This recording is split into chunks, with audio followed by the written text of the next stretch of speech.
اعوذ بالله من الشیطان الرجیم بسم الله الرحمن الرحیم. ګرانو زده کوونکو، نن به تاسو ته درې نوي عنوانونه ووایم.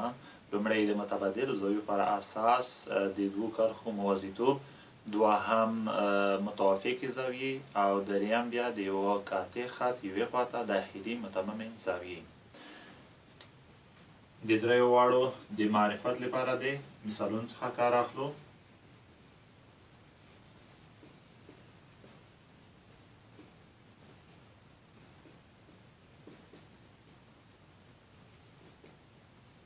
دلته خطونه او ځایونه مو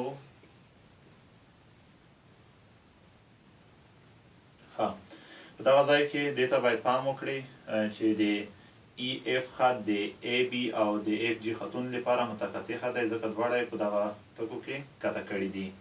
نو دا چې دلته دوه زاویې دغسې پرتې دي چې یوه د قاطع خط یوې خواته او بله د قاطع خط بلې خواته پرته ده، نو دواړه یو د بل سره متبادلې زاویې دي. دا چې متبادلې دي نو مساوي دي. کله چې د دوو خطونو ترمنځ متبادلې زاویې موجوده شوي، نو خطونه په خپل منځ کې موازي دي.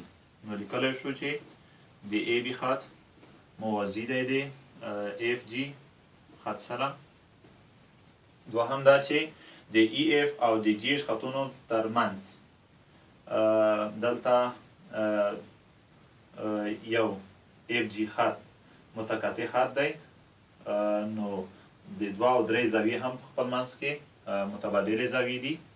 نو لیکلی شو چې دوه زاویه د درې زاویې سره مساوي هم ده، او د اف جي خط د اف جي نه بلکې د ای اف خط موازي دی د جي ایچ خط سره.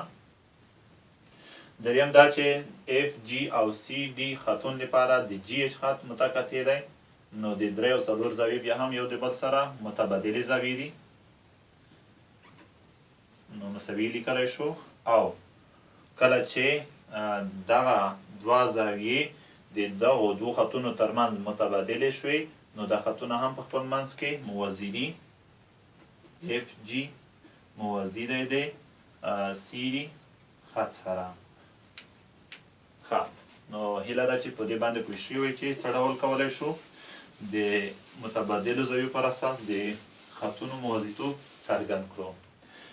متوافقې زاویې هغه زاویې دي چې د قاطع خط یوې خواته پرتې وي، په دغه شان چې یوه داخل او بله خارج وي.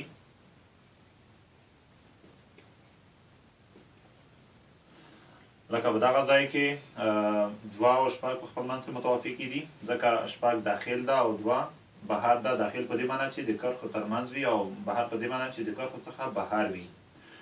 نو بله دا چې تل به متوافقې زاویې هم په خپل منځ کې مساوي وي. نو لیکلی شو چې دوه زاویه د شپږو زاویې سره متوافقه ده. دا چې متوافقې دي نو مساوي هم دي. همدغه شان څلور د اتو سره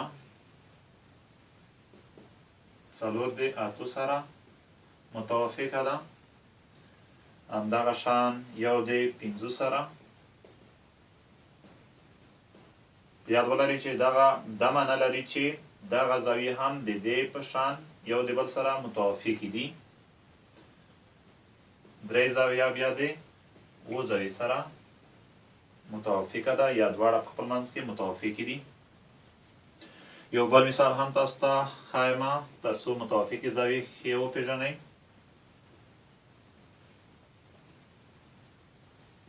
غواړو وښیو چې دغه دوه زاویې په خپل منځ کې مساوي دي. د مساویتوب د څېړلو لپاره دلته دغه دوو زولو ته په جهت باندې دغسې امتداد ورکوو تر څو دلته یوه زاویه رامنځته شي. دې ته د درې نوم ورکوو.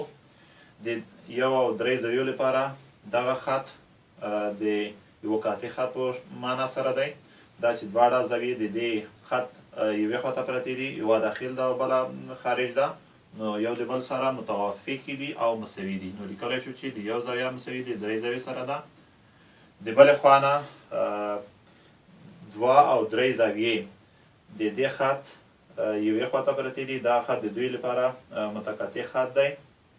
دا چې یوه داخل او بله خارج هم ده، نو ویلی شو چې دا هم په خپل منځ کې متوافقې دي.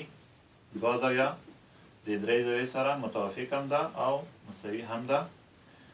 د مساواتو له مخې دا خبره کوو چې کله یوه خوا سره مساوي نو بله به هم مساوي وي.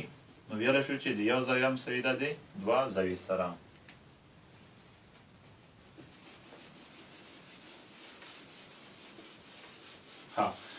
د یو قاطع خط یوې خواته داخلي متممې زاویې په یاد ولرئ چې د متممو زاویو مجموعه تل 180 درجې وي او د وضاحت لپاره د دې شکل څخه ګټه اخلو. داخلي متممې مثال دا د دې سره او دغه د دې سره داخلي متممې زاویې بلل کیږي. ځانګړنه هو تاسو د عنوان څخه پېژنئ چې داخلي په دې معنی چې د موازي کرښو ترمنځ به موقعیت لري.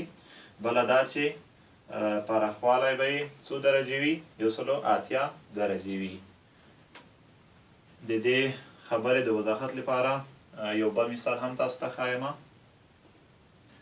فرض کړئ چې دغه دوه موازي کرښې د یو خط پر اساس کته شوي دي. غواړو چې د یوې زاویې پر اساس نوره زاویې پیدا کړو. مثال دا که 160 درجې وي، موږ غواړو دغه زاویه وټاکو او بیا ورپسې نوره. تاسو ته مو وویل چې د متممو زاویو مجموعه 180 درجې وي، نو دغه دوه زاویې که سره جمع شي باید څو پوره کړي؟ 180 درجې. ایکس چې نامعلومه زاویه ده، ایکس په خپل ځای پرېږدو، 160 د مساواتو بلې خواته اړوو تر څو ایکس قیمت لاسته راشي. کله چې هغې طرف ته اړول کېږي مثبت علامه یې په منفي بدلېږي.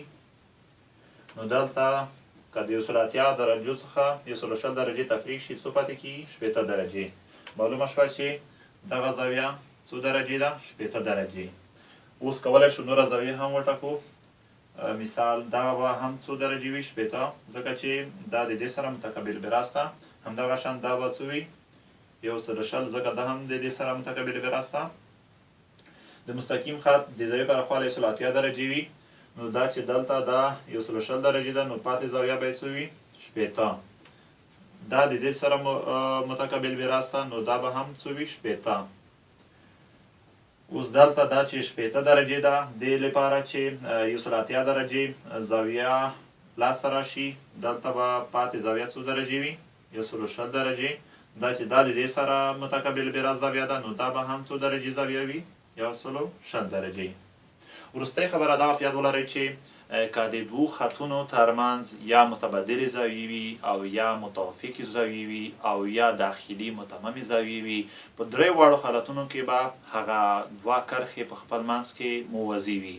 که چیرې متبادلې زاویې موجودې نه وي یا متوافقې زاویې موجودې نه وي یا داخلي متممې زاویې موجودې نه وي، نو په درې واړو حالتونو کې به بیا کرښې یو د بل سره موازي نه وي. ګرانو زده کوونکو، درس مو په همدغه ځای بس دی. بیا چې له یوه نوي درس سره حاضرېږم، د الله په امان.